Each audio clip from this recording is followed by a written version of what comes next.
харах, сонсох, мэдрэх, амтлах, үнэрлэх. Гэсэн 5 мэдрэхүүгээр дамжуулан бид хүрээлэн борчноо бидний бодит байдал гэж нэрлэдэг бүхнийг танин мэдэж байдаг. Энэ 5 мэдрэхүйн нэг нь л үгүй бол бидний бодит байдал яг ямар байх байсан бол тэр дундаа дуу чимээ байхгүй байсан бол бидний амьдрал илүү гүнхтэй, илүү хар бараан болох байсан байх. Хүмүүсийн яриа, инээд хөөр, дуу хөгжим нь бидний амьдралыг илүү сүнслэг, илүү гэгээлэг болгож өгдөг. Дуу хөгжмөөр дамжуулан бид жаргалтай, тайван, эсвэл эрч хүчтэй гэд олон мэдрэмжийг авч, бичлэг, подкаст сонсож мэдлэгээ нэмэгдүүлж, бие биенийхээ яриаг сонсож, хоорондоо ярилцаж, ойлголцож байдаг.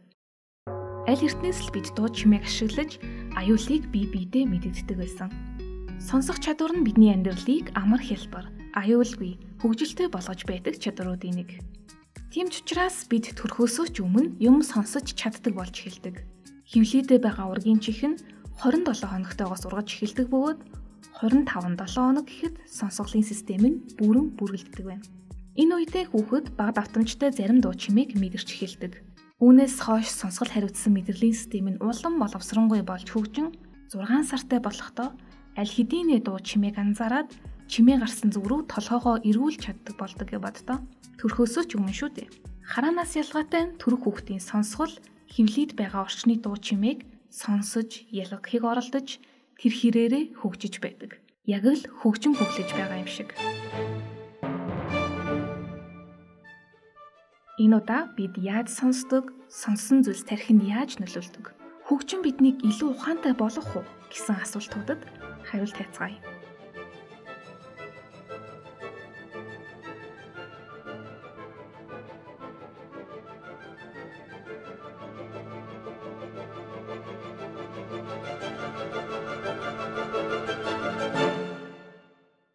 Бид нүдэрээ дамжуулан цахилгаан соронзон дэлгөөнийг цахилгааны сигнал болгож байсантай адилаар чихээрээ дууны дэлгөөнийг хүлээж аваад мөн л цахилгаан сигнал болгодог.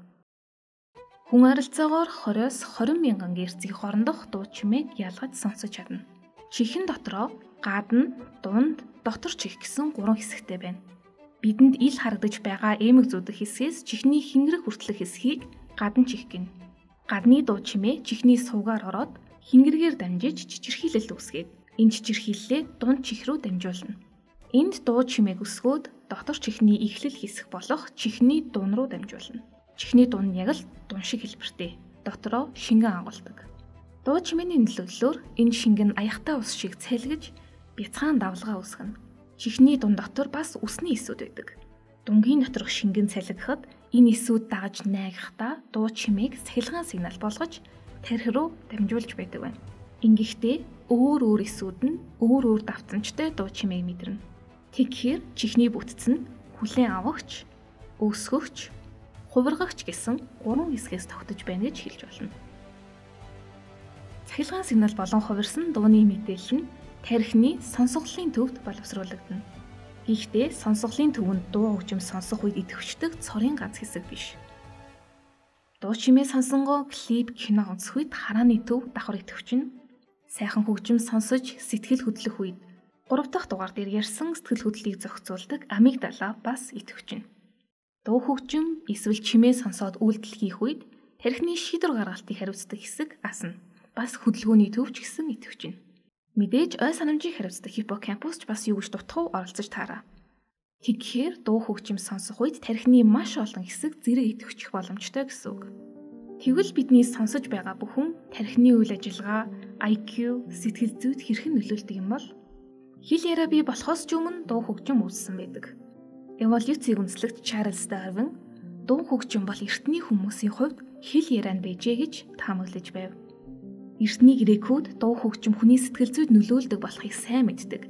Олимпийн наадмын үеэр тамирчдад урам зориг өгөхийн тулд хөгжмийн тоглолт хийдэг байж.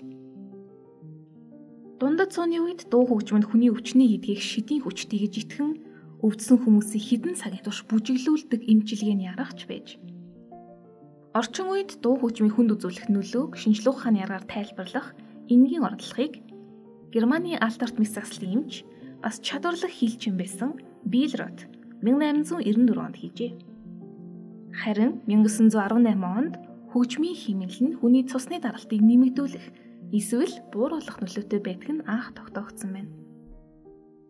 Тэгвэл 21-р зуунд бид шинжилгээний шинэ технологиудын тусламжтайгаар дуу хөгжим сонсох, хөгжим тоглох, мэдрэх үед хүний тархинд яг ямар процесс явагдаж, ямар өөрчлөлтүүд гардаг болохыг судалж, ойлгож эхэлж байна. Эртний хүмүүс хөгжмийг амгаах чадвартай гэж итгэдэг байсан нь зүгээр л мухар сүсэг юм уу гэвэл хараахан тийм биш.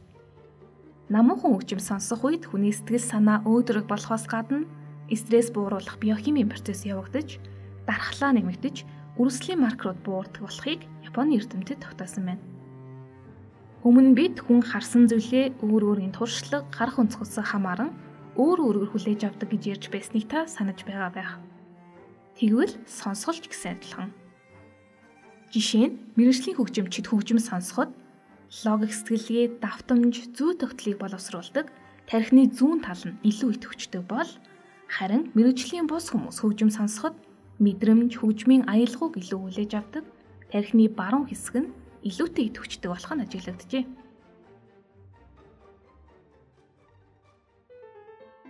Ийм болохоор Моцартын симфоник сонсоход хүмүүрт харилцан эдлэгийн мэдрэмж сэтгэгдэл төрнө.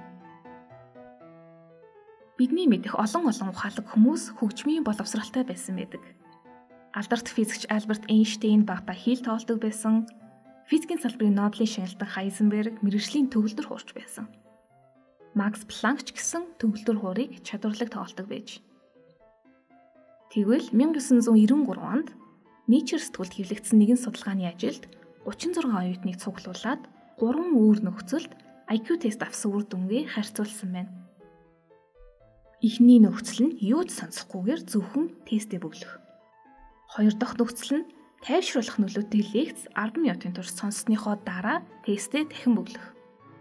Сүүлийн нөхцөл нь Моцартын санаад сонссныхоо дараа тест бөглөх.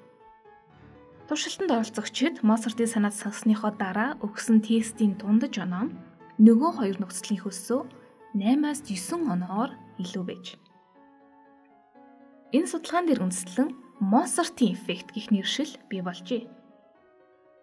Зарим судлаачид хөгжмийг цэвэр сэтгэл зүйн нөлөөтэй гэж үзээд таалагдсан хөгжмөс сонсож сэтгэл санаа нь дээшилсэн учраас тестэнд өндөр оноо авсан байх магадaltaй гэж энэ судалгааны үр дүнг нийт заахыг оролдож байлаа. Гэтэл энэ аргументыг үгүйсгэх нэгэн судалгаа гарчээ.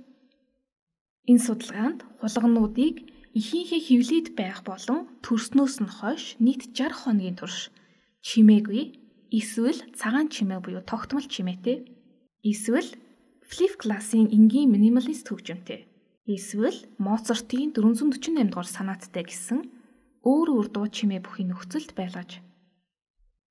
Дараа нь хулгануудаа төөрдөг замаар явуулж туршихад Моцартын хөгжим сонсож байсан хулганууд бусад хулгануудаас хамаагүй хурдан алдаа багтайгаар замаа олж чадаж байж. Эндээс тэрхүү судлаачид хулганууд бол хөгжмийн мэдрэмжтэй Моцартаар дуртай болохоор л биш. Харин удаан хугацаанд комплекс нюанстай хөгжим сонссны дүнд тарих сэтгэхүйд нь эерэг нөлөө гарчээ гэсэн дүнлэлтэнд хүрсэн байна. Энэ сонирхолтой үр дүнд гайхширсан эрдэмтэд Моцартын эффект хаа хүртэл үйлчилдгийг олж тогтоохоор шийдэж эпилепси буюу унж татах өвчтөд оролцогчдод Моцартын 448 дугаар санаатыг сонсгож туршаад мөн л гайхалтай үр дүн болж харжээ.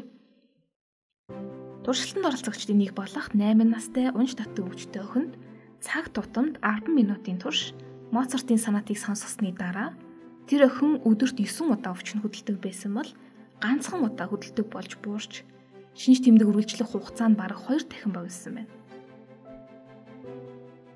Гэхдээ одоогоор зөвхөн хөгжмийн богино хугацааны нөлөө нь судлагдсан. Урт хугацаанд үр дүнтэй байх хിവэрээ эсэх нь араахан нотлогдоогүй байгаа гэдгийг та анхаараарай. Ер нь яагаад заавал Моцарт гэсэн бодол танд магадгүй төрсэн байх. Яагаад Chopin, Eminem, Nicki Minaj эсвэл Жавхлан байж болохгүй гэж? Бусад эрдэмтэн ч гэсэн яг ингэж бодоод Моцартын 81 хөгжим, Бахын 67, Chopin-ы 39 бас 55 өөр хөгжмийн зохиолчдын 148 хөгжмийг харьцуулан судалж үзэж. Тэр дундаас энгийн хөгжим эсвэл pop хөгжим нь нөлөөтэй гэж батлагдаагүй байна. Бидний сонсож байгаа бүхэн бидний сэтгэл зүй, бодол, эрүүл мэнд бүр оюун ухаанд хүртэл онцгой нөлөөтэй байдаг байх нь. Тэгвэл бид сонсож чадахгүй бол яах вэ? Тархинд ямар өөрчлөлт гарах вэ? Алдарт хөгжмийн зохиолч Бетховенд эдэр залуу наснд яг энэ бэрхшээл тулгарч.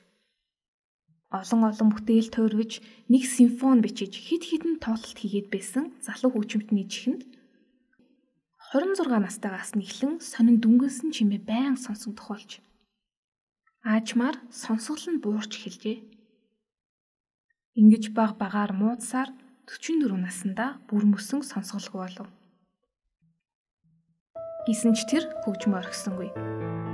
Хөгжмийн зэмсгийнхээ утасны жижирхийллийг нь мэдрэхийг оролдож, дурсамж бас төсөөлөл ашиглан шинэ бүтээл туурвсаар байлаа. Хамгийн алдарт бүтээлүүдийнх нь нэг болох Сарны санаатаа тэр бүрэн сонсголгүй болсныхоо дараа бичсэн юм.